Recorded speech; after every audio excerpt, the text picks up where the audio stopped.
Welcome back to another episode of Running Through the A. This week we are joined by quarterback commit KJ Jackson. How are you, KJ? I'm good. KJ, appreciate you doing this. No problem. It's an honor.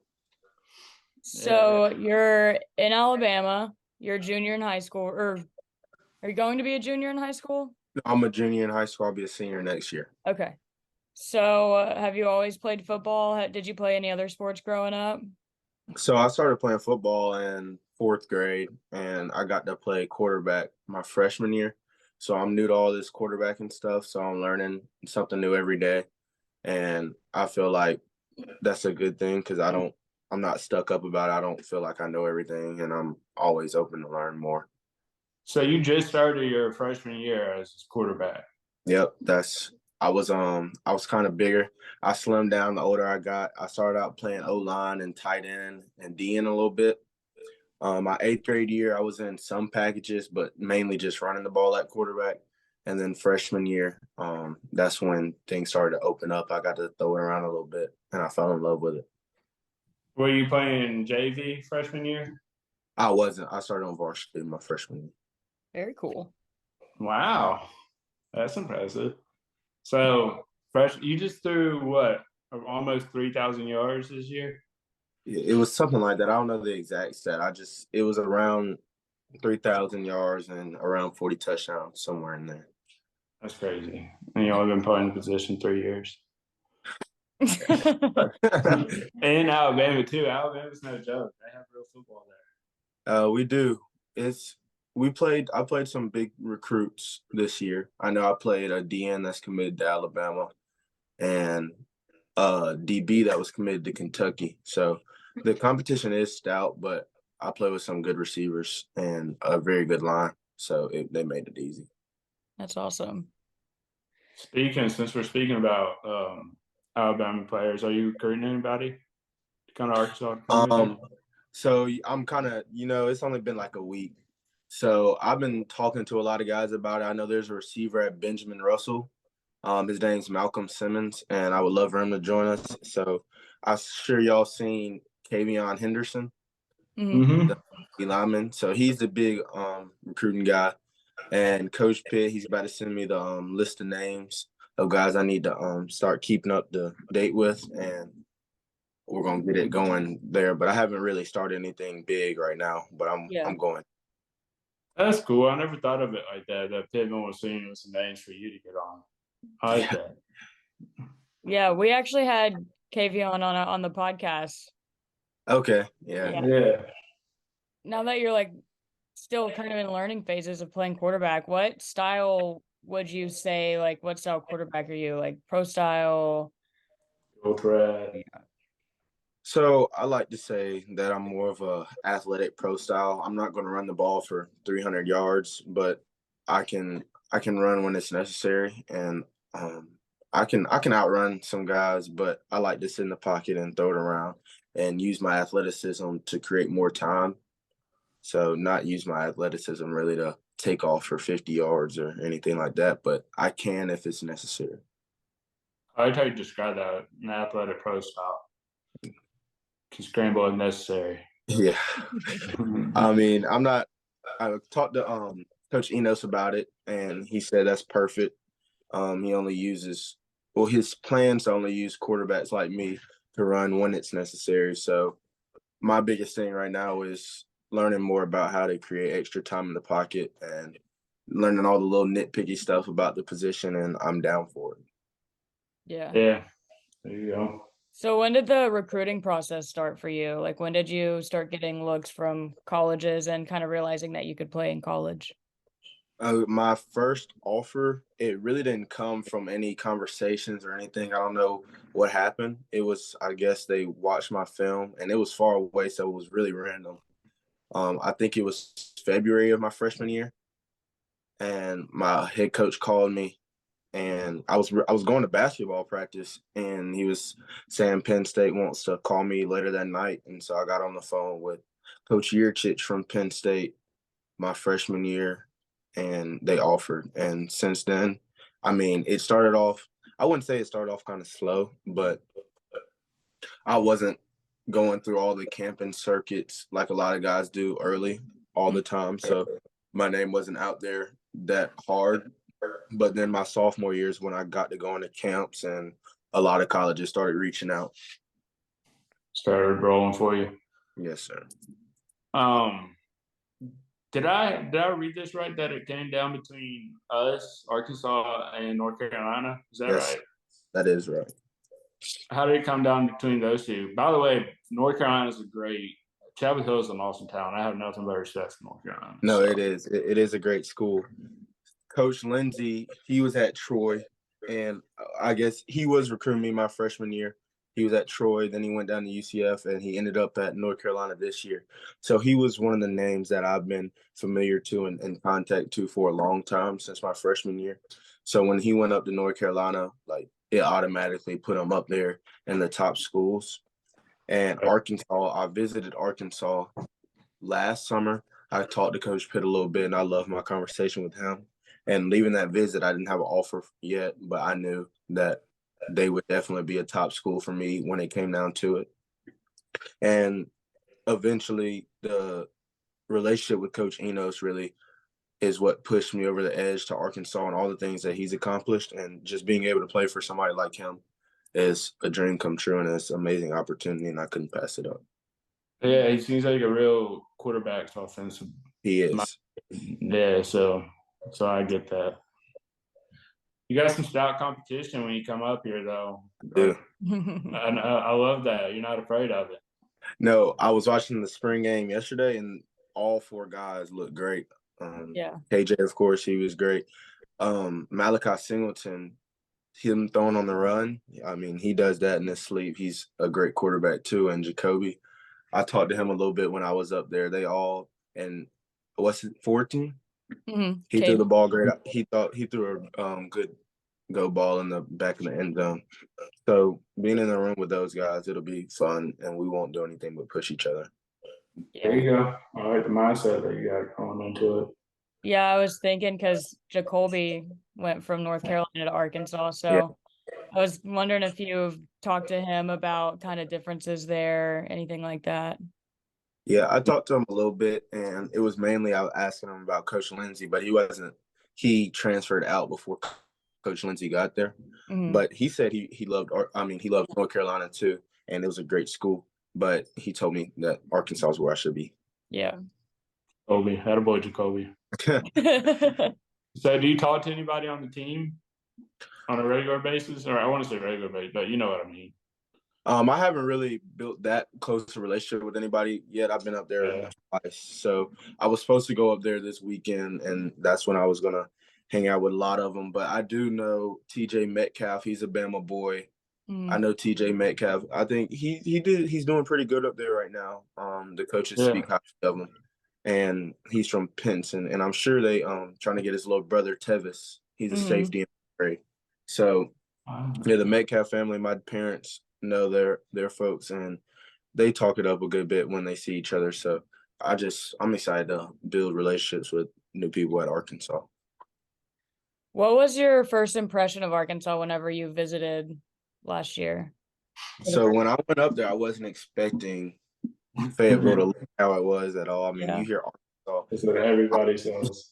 You think pigs and you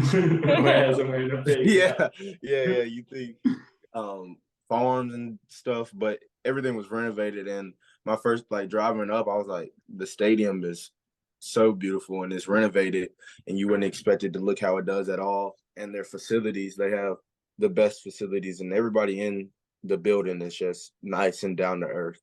So that's a place. Yeah, it felt like home my first time up there.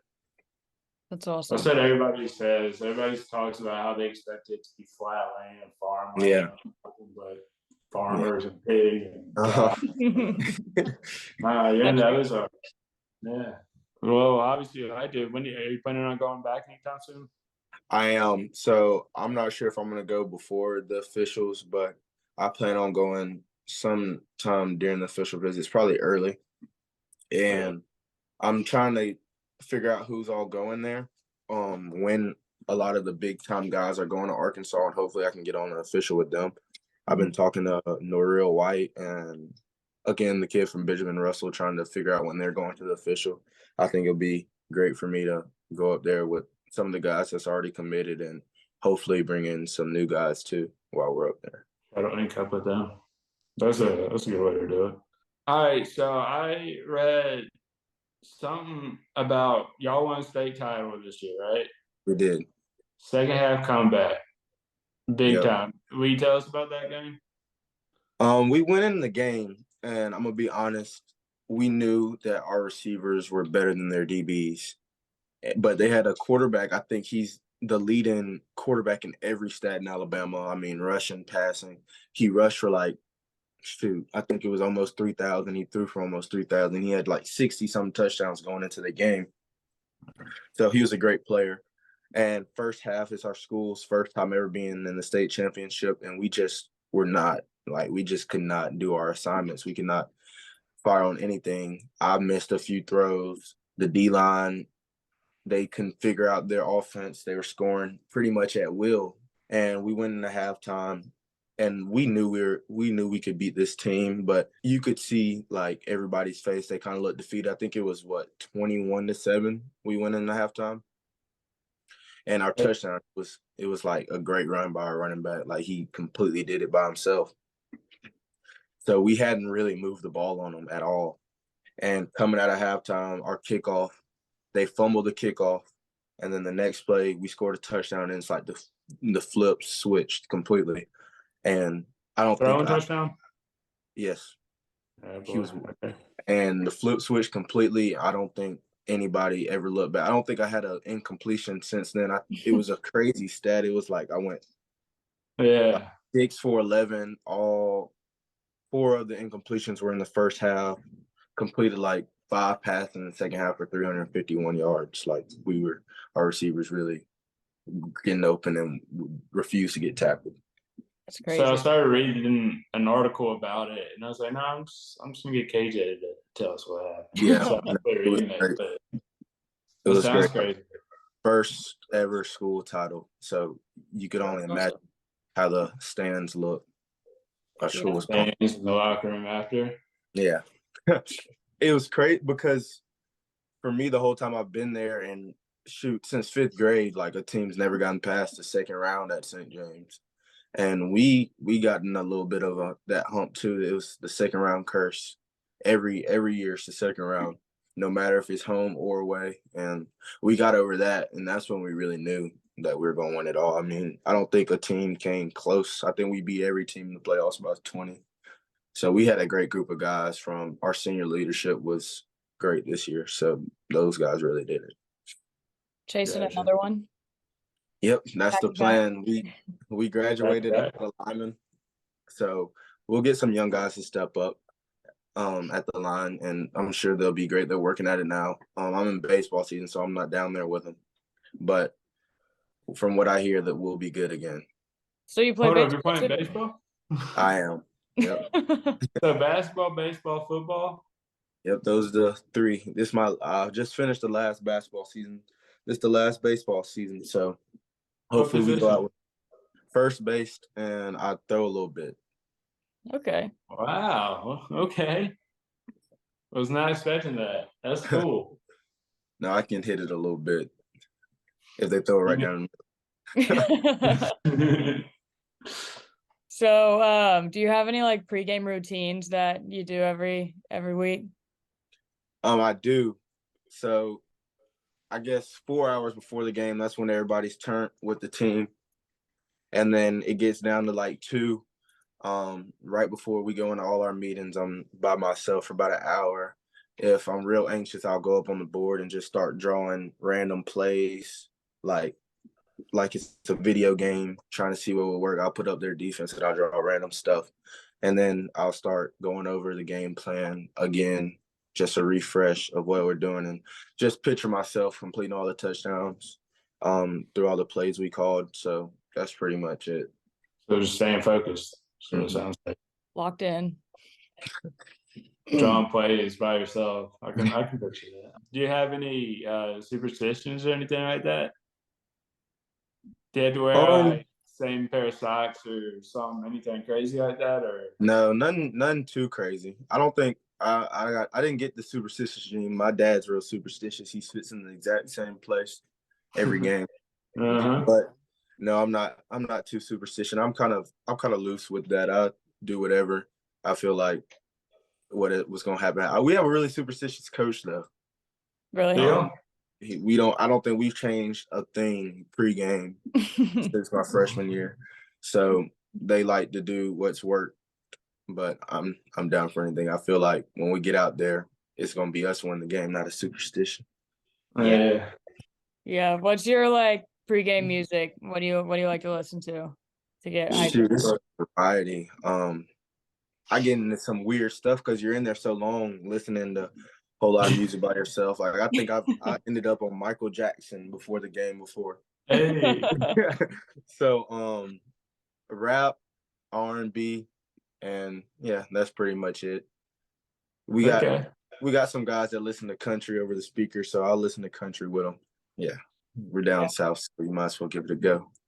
Yeah. You'll fit in Arkansas.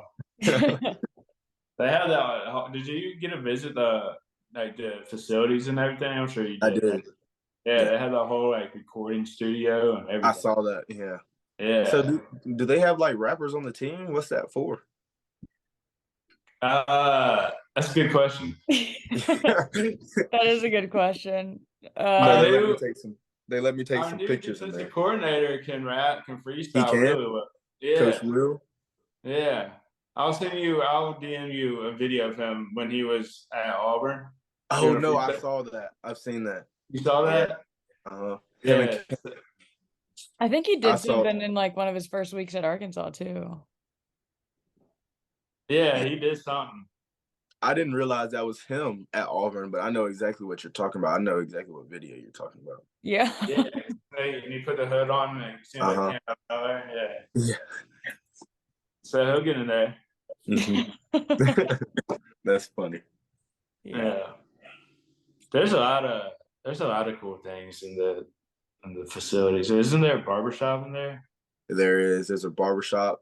See, I like to play pool. They have 2 nice pool tables, not one scuff, perfect stick. So I can go in there and shoot by myself when I want to. Yeah. Saw KJ Jefferson playing ping pong one time. Ping pong? That's where it gets hostile. That's where all the competitive nature comes out. Yeah. They showed it on. There's this thing called Hogs Plus, where it's like behind the scenes of Arkansas, what's going on in Arkansas. And it got real competitive in one of that. It was fun. I bet. Like throwing the paddle on the table. Yeah. Can you think of anything else? I think that's it. I think we covered it. All right, that was fun. Thank you guys. Yeah, this is perfect. Thank you. Short and sweet and to the point. Thank you. I'm probably about to get to studying now. So there we go. Perfect timing. Yeah. All right, y'all have a nice. All right, good luck this year. Looking forward to watching you play. Maybe you can come back on later. All right, for sure. Thank y'all.